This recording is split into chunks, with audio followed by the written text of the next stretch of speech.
बऱ्याच विद्यार्थ्यांची 12वीची एक्झाम झाले, रिझल्ट्स लागलेले, आता सीईटीचा पण रिझल्ट लागेल आणि वेळ सुरू होईल ती ऍडमिशन प्रोसेसची. पण ऍडमिशन सुरू होण्या अगोदर तुम्हाला माहित हवं की कोणत्या कॉलेजची फी किती राहणार आहे, टेंटेटिव्ह फी किती राहणार आहे. दॅट मीन्स त्या अकॉर्डिंगली तुम्ही तुमचं बजेट सेट करू शकतात.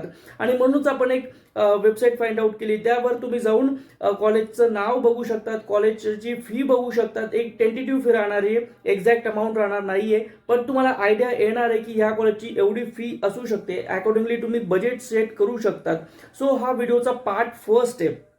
पार्ट सेकंड नक्की बघा. पार्ट सेकंड मध्ये तुम्हाला ती वेबसाईट कशी यूज करायची, ही वेबसाईट खूप सिंपल आहे आणि खूप सिंपल पद्धतीने तुम्ही फाइंड आउट करू शकतात की कोणत्या कॉलेजला किती फी राहणार आहे. एक एक्सेल फाईल तयार करा, ते सगळं त्या फाईलमध्ये लिहा, कॉलेजचं फी, कॉलेजचं नाव, कॉलेजला कोणती ग्रेड मिळाली ते सगळं लिहा. NAAC credit committee grade provide करते, सगळं लिहा बेनिफिशियल होईल ऍडमिशनसाठी. नेक्स्ट व्हिडिओ बघा. All the best.